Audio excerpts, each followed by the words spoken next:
Mbok gak ono wadahe mangan bakmi dicampur bakwan. Arek wedok ayu rupane ngluyur bengi jare tolek jaminan. Iku arane setan jalanan.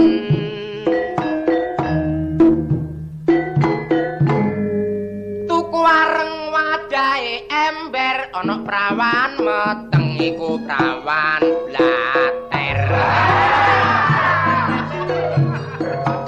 Mirengaken kidungan kula hembok menawi lepat anyuwun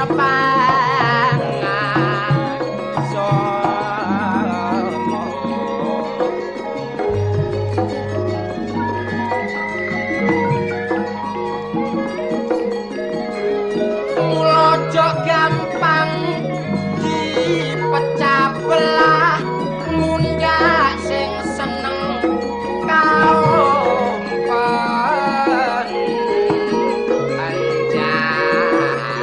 aja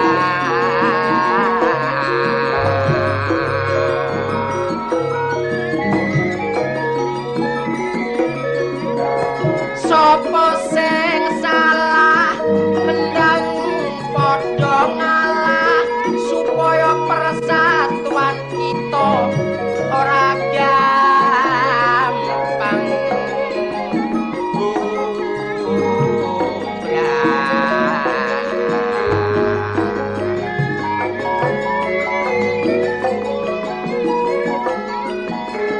sebab pikire menungso dolor kabeh ora mesti ana sing apik ana sing drangki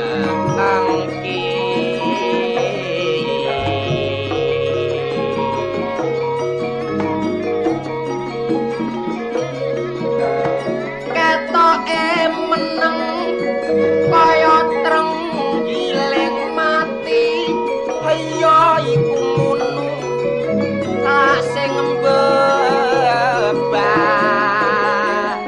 hayani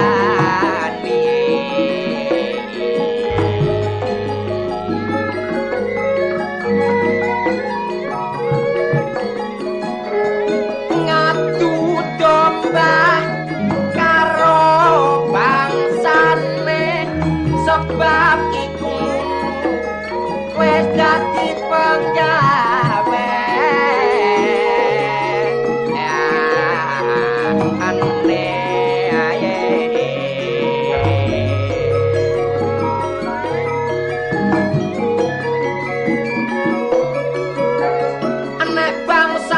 gegeran seneng atine sebab keturutan kabeh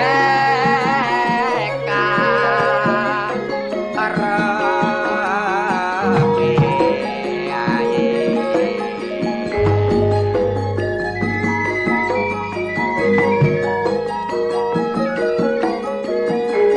mula saiki dolor ayo sing padha ngerti aja sampaken nek dikacung uga di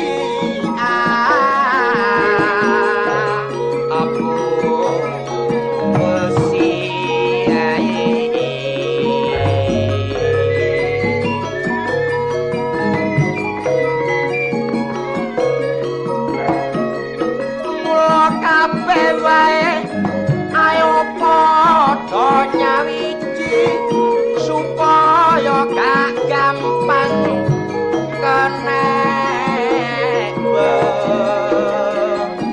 pelai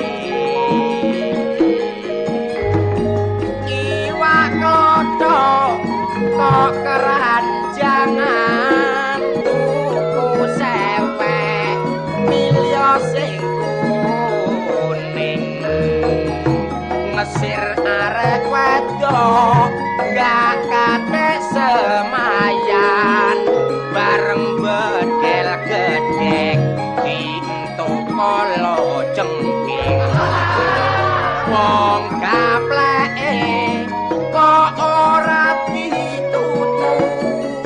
anek mangan lontong iwake pindang luka arake dadak bapakne sing aku ditlorong karo kancing lapan aku biyen dulur lak ya wis tau kenal arek wedok sing rupane ayu arek tak jawel dadak mesem guyu bareng tajak ngomong dadak areke bisu meli-meli anek lampune konang anek damar mempeluk rusak sumbune ana prawan cek cilik kok wis wani wong lanang bareng ditubruk kok rusak sumbune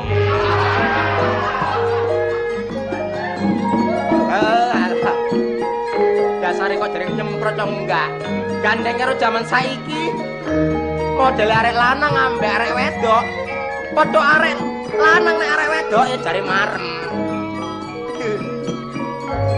ora maido aku dhewe tau nglakoni ngono ya ngono tapi ya gak ngono ayo cak balapno cak nah awas hei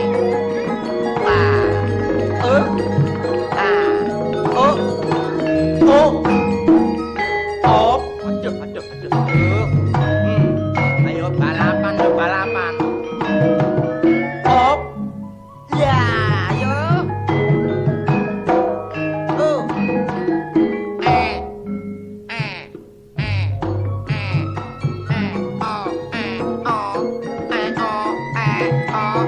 Ayo, mundur iki lagi yang ini. Ser. Hako. Ijo-ijo lah godhonge kara, godhong bendha kok disuwiri. Duwe bojo jare marai soro, enak dadi rondo, iso ngratani. Tuku sego iwake bandeng, tuku teri wajahe kantong dadi rondo pancene seneng saben bengi dadak diwadahi kantong iku ngono wong tuna susila gak wedi lara ora wedi dosa setengah tuwa awake rekoso mergo kakean nek mangan telo kodok disambel kemangi iwak pindang disambel jeruk arek wedok kok kluyuran bengi padha arek lanang dadak njaluk ditubruk ana mung semanten piatur kula sae mboten omborong sadar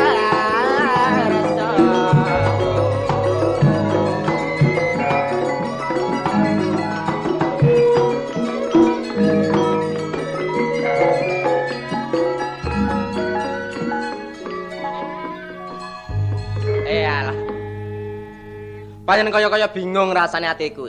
Sak joke aku duwe kenalan anyar iki lho. Beh, jalukane iku iso jengkelno pikir. Dithuki ngene jare kliru, kae ngono jare gak bener. Iya wong jenenge kenalan anyar lagi kenal, gak dituruti ya gak dikarepe aku iki engko. Ya sapa karepe ya tak turuti ngono ae. Tinimbangane aku engko ngomong sing gak ono rewange ana kene. Hah, bingung kaya wong bingung, gendeng ora gendeng. Palang tak mlaku-mlaku tak ndoleki kenalan. Bik menawa pedhok kenalan lawas, heh. Tuku-tuku kopi kenek. Sumari wing karya wangi kembange kopi rantang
apa jenenge wong ki lho, semaya sing kaya ngono prasaku dhewe ki nek omongku kuwi ya tenan.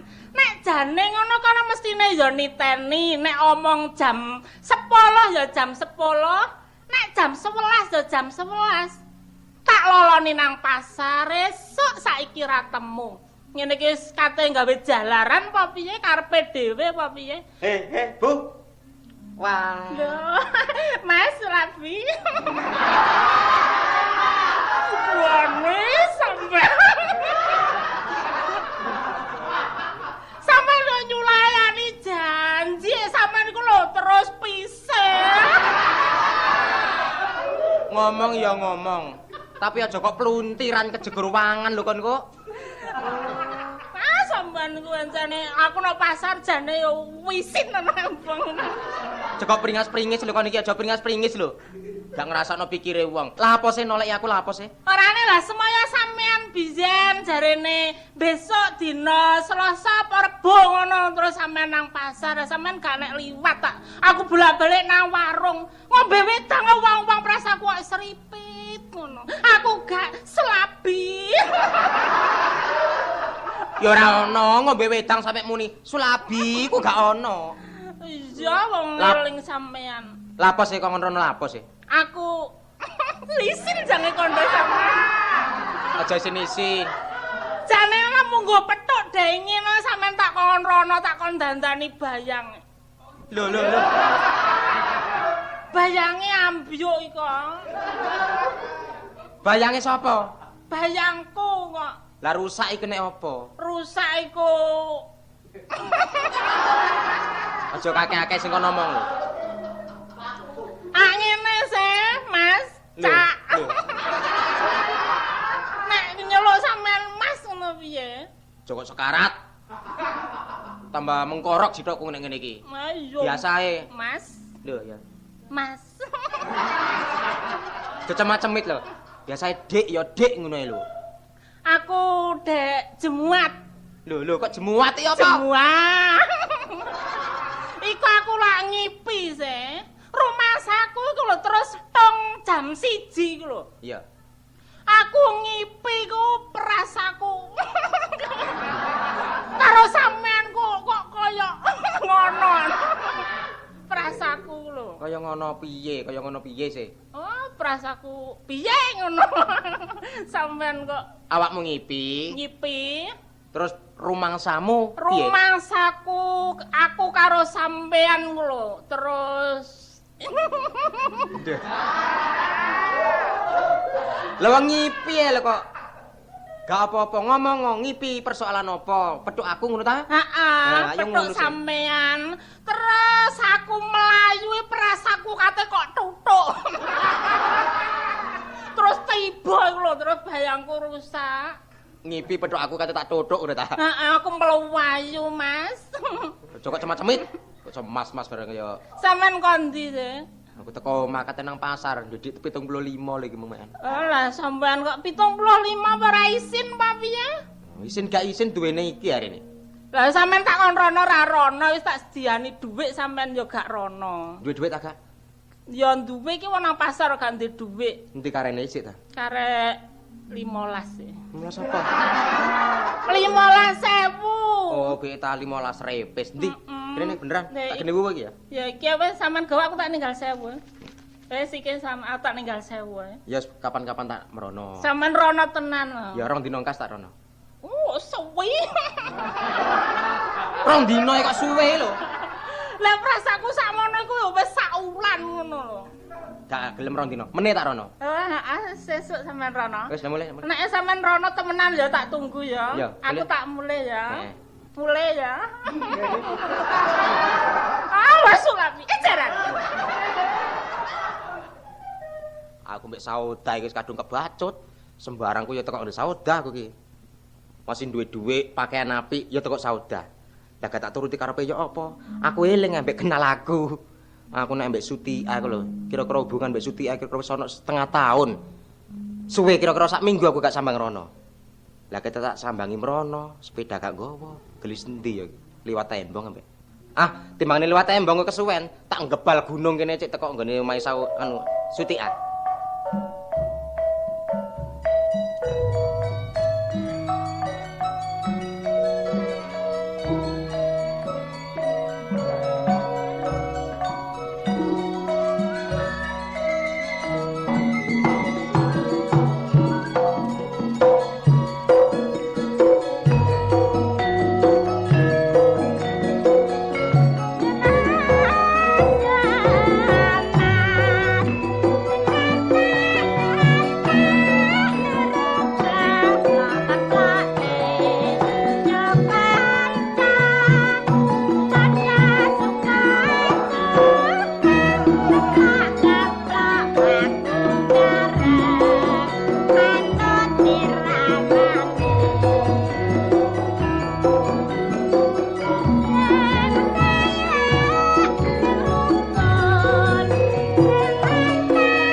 nyambut gawe ngene bebek tansaya aku.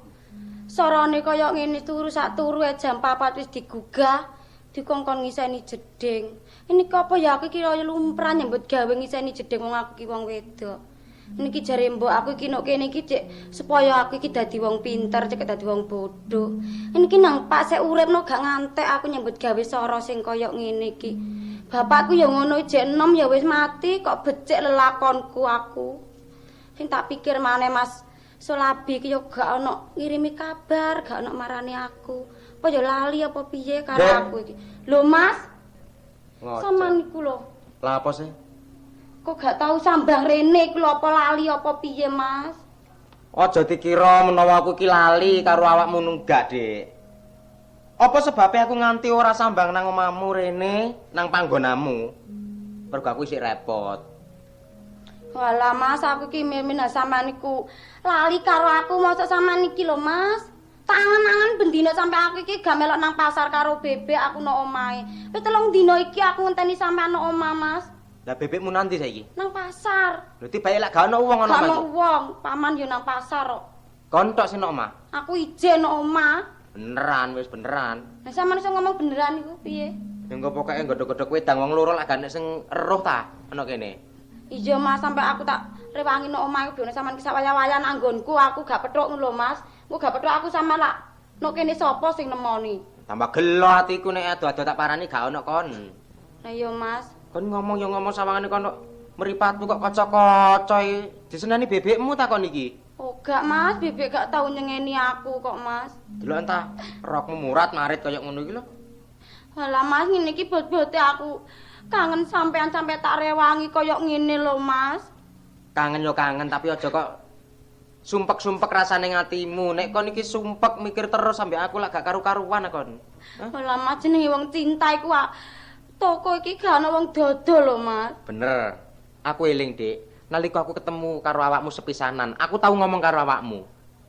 Aku janji karo awakmu gak urip bebarengan, gak rumah tangga menawa ora karo awakmu, Dik. Lah ya Mas, aku dhewe ya netepi janji sampean. Lha ngono aja nangis ta? Aja sampe sampean iki lali karo aku ya ilingo janji sampean, Mas. Ya, tetep eling. Aja nangis. Meneng ta meneng, tambah gak karu-karuan lho pikirku. Su meneng su.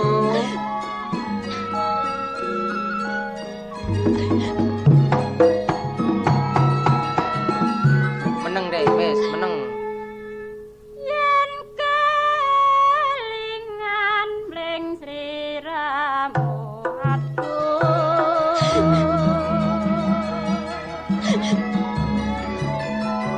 Kadya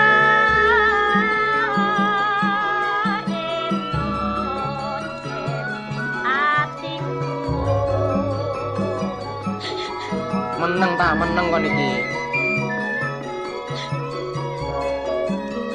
yen siang tan sakat lelo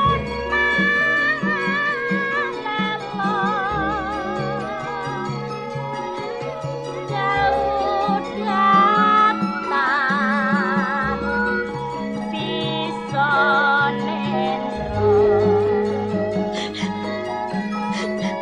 Tambah nemen sesu kon iku. Meneng ta. Apa siramu wis lali tenan?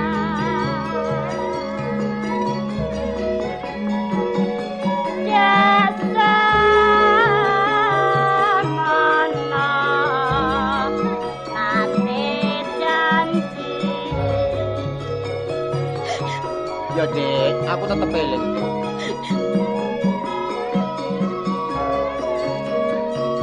Ya arep urip beberangan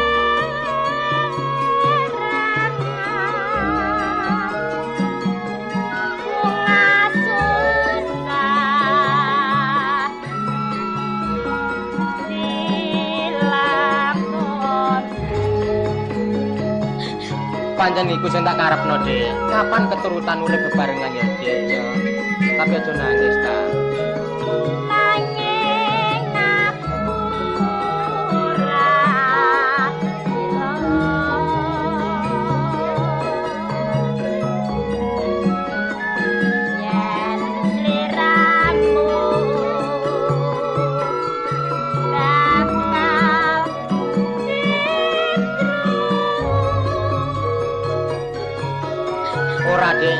yen aku cidra. Percaya tak karo aku.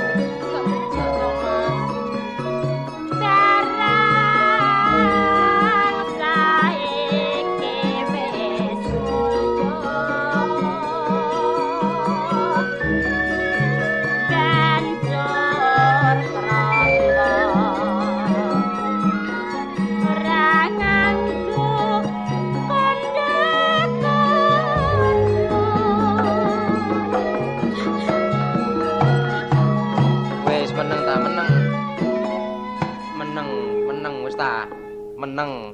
Sing karepno iki apa jajale? Sing karepno apa sih? Halah Mas, aku iki nek sampean niku kawinan ngono ta? Iya Mas, sing tak Gampang. iki apa ngomong terhadap karo sampean iki ya piye ngono lho Wis Mas. gak perlu sungkan-sungkan, ngajak kawinan gampang deh. Wis mestine lelakonku aduh.